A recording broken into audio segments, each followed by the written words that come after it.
If you crack first, Dave, it won't make you any less of a man. I'm nowhere near cracking. Neither am I, my friend. Dave. And Matthew, what is it now? For God's sake, no one's smoking, okay? But nothing! You know what we need around here is an anti-whining ordinance. So just sip your sniveling little lip and haul your skinny ass out of. Welcome back to Thinking Critical. This is Wes, and today I've got some more comic industry news of the indie comic variety today. We don't talk enough indies here on the channel, I'll admit that, but we got some big news topics today. Robert Kirkman and Ryan Ottley have an unannounced comic dropping next week. Where the hell did it come from? I thought Ryan Ottley was exclusive Marvel creator. We're going to talk about that. We're going to talk about the sales spike for crossover issue number 3 and what likely contributed to that, as well as some information about IDW producing Godzilla comics once again. And here with me to talk about all this wonderful indie comic news is El Percherino himself, the Poobah of comics. Perch, how you doing? I'm doing great. Happy to talk about indie comics. It's nice to not talk about Marvel and DC for a change. Yeah, we gotta have a little break. There's a lot of information coming out between the DC creative teams on all the MCU announcements. Yes, everybody needs a break every now and then, I think. Absolutely. So we're gonna have what do they call it? A palate cleanser with some indie comic news. Now, before we get into the details of these wonderful stories, I do want to say, if you haven't subscribed to the channel, hit the bell for notifications. Give us a thumbs up if you enjoyed this video. Give us a thumbs down if you don't. Let us know if you want more indie comic news in the comment section. I can do it. Perch can certainly do it. He covers like 2 or 3, 4 videos a day on comic books. I have no idea anymore. It's a lot. So definitely let us know, because we like talking about indie comics, but it's a wide variety of things to talk about. So the big one is Robert Kirkman and Ryan Ottley have an unannounced comic. Robert Kirkman's done this before. Solid Blood number 17. It's not even a number 1. Ryan Ottley has been an exclusive Marvel artist, I believe, for like 3 years or something now. Where the hell did this come from, Perch?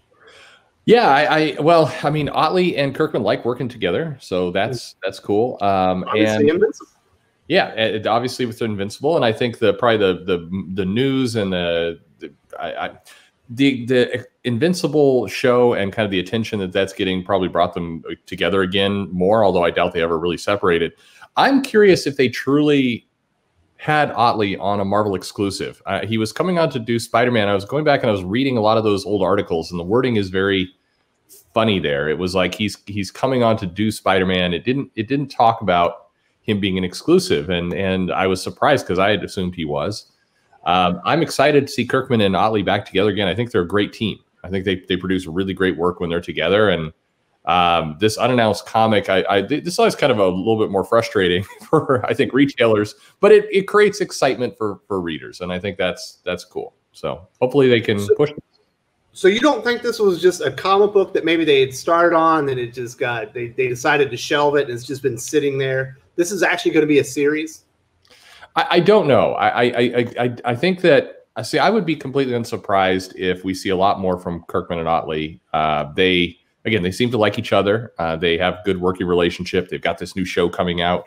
I'm not sure what Marvel is doing with Ottley right now. It feels like they're sending him in the direction of covers more than, he's off Spider-Man at this point. So, I like Ottley. I think he can produce. He's a great artist. He usually meets his deadlines and he's quick. So I want to see him on a monthly comic. I do not want to see him as one of Marvel's ever-growing stable of cover artists. I want to see him on a monthly book. So I don't know if this is ongoing for Captain Marvel. Sure. Oh, absolutely. Sales put Ryan Ottley on there. He'd make it look like $1 million. I put Ottley on a space book at least. I mean, get him on Guardians, get him on Captain Marvel, get him on something that is going to do that. But I would prefer he go back and work with Kirkman. What I would like more than any of that, let's see him stay with Image. I think they produce magic together. So I'm excited to see this. I don't know if this is one and done or more or what this is, but hopefully we see a lot. So Robert Kirkman, I like him because he's somebody that, he was at Marvel, but he really made his name on the indie scene. He's so successful that he's kind of transcended comic books, so he can kind of do whatever he wants. So he takes a lot of chances with marketing. Obviously, he ended The Walking Dead essentially no notice. They had fake solicitations for the series to keep going on past the last issue. I believe Die Die Die was a no notice ongoing series. He jumpstart what is it, Firepower with like a really cheap graphic novel just to get you in there, and then I think they gave away the first issue free. He's done some cool stuff with marketing. Yeah, he's trying different approaches, and that's what this industry needs. It needs different tactics. And here's a guy who does play a lot with with Hollywood and with media, and he's kind of the dream of a lot of writers. He's taking his properties to the big screen, which is what a lot of other writers want. But at the same time, he's bringing new ideas into comics, and I definitely appreciate that. I think it's cool, and it's good stuff. I don't know if all of these projects go to Netflix or wherever they wind up going, but I don't know. I was pleased to see this. I like that he surprises us. Yeah, and just think about Image. I like a lot of Image comics, but not everything they produce is great. But when you look at his Skybound imprint, it feels like that's the best imprint at Image Comics, where a majority of stuff that he does, like with his Skybound stuff, which appears to me to be kind of focused towards like kind of streaming shows or movie related things that could be moved to those platforms. Skybound seems to be like the cream of the crop as far as Image goes. Yeah, I think there's a high level of quality there. It's good stuff. I'm with you. I think consistently there's a lot of good material there, and it doesn't feel like kind of cheap attempts to push this stuff onto TV, even though a lot of it winds up going that direction. It feels like a good classic comic book. It reminds me of stuff I loved in the 80s and 90s, and yet he's trying some new stuff. I don't know. I'm all happy. I think it's a solid bet. It probably flies under the radar a lot. Like we wind up talking about a lot of other things and missing what Kirkman's doing with Skybound, but he is bringing consistently new stuff and good stuff our way. Absolutely. He's got the Midas touch. We need more Robert Kirkmans in the industry. So speaking about somebody that, maybe will be playing in that Robert Kirkman kind of stratosphere, Donny Cates has crossover Image Comics. The first issue, I think, was well over 100,000 copies shipped on issue number 1. The second issue dropped down to, I think, about 50, which is still excellent for an independent comic book.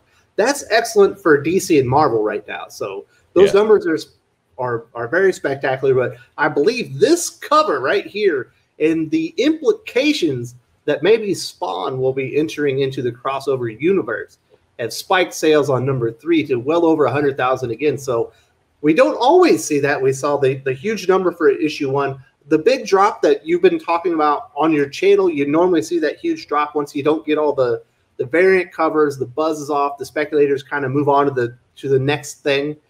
But issue number 3 spiked right back up to 100,000. That is a good sign for the series.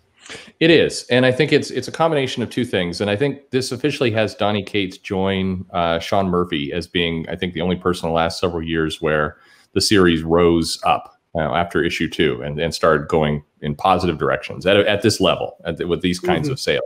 It's rare, to your point.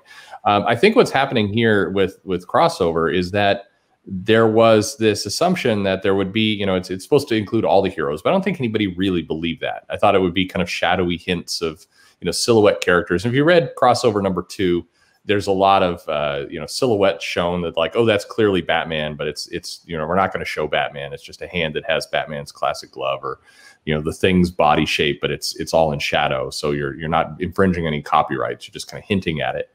And I think what happened with number 3 here is that it Spawn's there on the cover, and it's the sense of like, oh wait, actually they are going to bring in some named characters. It's not going to be just like Madman and some of the lower level indie guys. It's going to be big comic characters, and I think that has increased the sales back up because it's fulfilling that promise it initially gave. Yep, I like the kind of continuity for this from the series to the cover. Obviously, the girl on the cover looking at the comic book is from the series. She's in the real world, but Spawn's got that cool, the retro coloring effect, like all the comic book characters in the series do as well, like kind of indicating that's like he's coming from that world.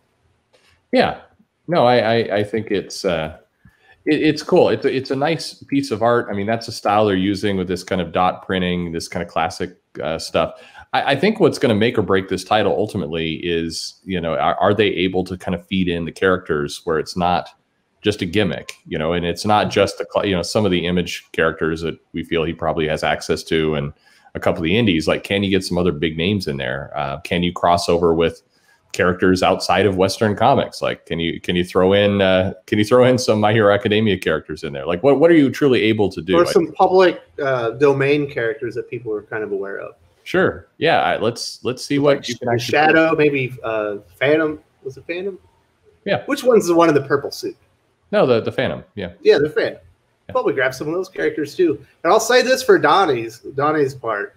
He's a hell of a good marketer. This covers all over the places. They're shipping 100,000, and you see right there on that comic book is an advertisement for God Country. Yeah. So get it in anywhere you can. Yeah, absolutely. I think it is. I mean, you never stop marketing, right? So absolutely. Obviously, it's been very interesting with the upper crust of the Image or the indie comics since the return from the pandemic. Like the Spawn numbers are still a little bit mind blowing. Crossover, we'll see the staying power of, you know, we only find them when they're dead, Department of Truth or whatever. But it feels like the indies are moving up in the world as DC and Marvel kind of collapse their lines and shrink everything down as they're kind of gearing all their production towards, you know, syncing up with all their MCU and Disney Plus and HBO Max projects. Yeah, I mean, the opportunity is there right now. If you are in, if you're doing indie comics, I think the opportunity is absolutely there to kind of take it and carve out a really strong niche for yourself and run with it. And I hope they do. I want to see more really strong indie books. And it's not healthy to have two people kind of dominate the industry like they have for so long. So having these other players in there is better options for all of us, and it makes the big two compete a little bit more, which is healthy for them. So all in all, it's good to see this direction, I think. Absolutely. And the last thing, this one's, you know, a little lower priority. We have information. IDW has got the Godzilla license back again. Seems like a character in a world that would translate pretty well to comic books. I've never actually read any of their Godzilla stuff. Has IDW produced good Godzilla comics in the past? Is this something we should look forward to? I haven't particularly cared for them, but they're not terrible. I think I prefer the classic stuff more, but I mean, sure. Godzilla is a character that you can make it a very generic monster story, and I think that's the problem with Godzilla in general. In the last 10 years or so, a lot of stories have proven really, really generic. A lot of the really kind of exciting stuff has happened more in Japan directly with like Attack of the Titan and those kind of works. So I hope that they bring on some new ideas, and it's not just we got this property and let's do kind of what we've always done. Don't do a rehash. Do something new. Yeah, there's plenty of kaiju excitement in the indie comics. So I think we have Kaiju Score come out recently. So there's been a lot of kaiju in the indie comics in more recently in anime. But I don't know, could be cool. It depends on the writer. I'm going to be honest. Yeah, absolutely. It's going to depend completely on the story, the pitch, and the writer. Yep. Mm-hmm. So that'll basically wrap us up today, Perch. We got some indie comic news. Robert Kirkman and Ryan Ottley are back together again with the unannounced comic book they're releasing. Where the hell did it come from? Is Ryan Ottley not an exclusive Marvel creator? Is this an ongoing series? We're not really sure, but it will be in your comic stores this week. Crossover number 3, huge spike as far as sales from number 2, well over 100,000. Likely due to the appearance of Spot on the cover, indicating we might get some well-known characters actually crossing over into that series from Donny Cates. And IDW has the Godzilla license. We shall see if it's worth the time, but I don't know. Depends on the creators. You got anything else to say, Perch? Nope. Just again, I think thanks for having me on, and yeah, I'm excited to see where this stuff goes. The more books, the better, and the more people putting this stuff out, the better. And I'm excited to see what Kirkman has up his sleeve next. I'm excited as well, and I do want to say this to the viewers. If you want some excitement, go over to Perch's channel and check out all of the deep dives he's doing in the comic sales. He's opening some eyes as far as trends and everything going on within the industry. Now, it's not the most salacious or definitely not controversial topic, but you're really providing some very eye-opening information. Yeah, I think it's good. It's good that people get kind of educated about this stuff, because there's a lot of kind of false information that goes out there. A lot that's distributed by the publishers themselves around how well a comic's doing, or what the drop is, or who are the real strong sellers. And you look at the numbers, you just lay it out, and opinions are fine. Everybody can have them, but data doesn't lie, and you can just see those points out there for yourself. And it's some good stuff. I think Wes is going to join me, and the two of us are going to go do some more analysis on these numbers. We got some really shocking stuff coming up, especially when you start to pull in information from Amazon and other places. It really paints a crazy picture. I'm looking forward to doing that with you. I'll tell you this. We've been talking about this for well over a year now, but my hypothesis, not even my hypothesis, the information I will put out there actually paled in comparison to the actuality of the situation as far as the competitiveness in the market. Yeah. And yeah, I think people are going to be a little bit surprised. For sure. A lot surprised. A lot surprised. All right, Perch. Well, I do appreciate it. And we will talk again. We're going to do some of that analysis. That's likely to be over on your YouTube channel. There is a link in the video description. If you haven't subscribed to Comics by Perch, you're absolutely insane. It's time to move on over there. And I'll bid you all adieu. We'll see you later.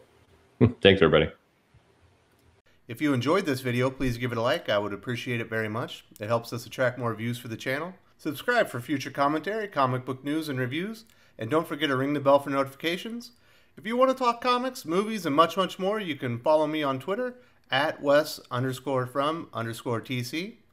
With that, Salamat Po, and I'm out.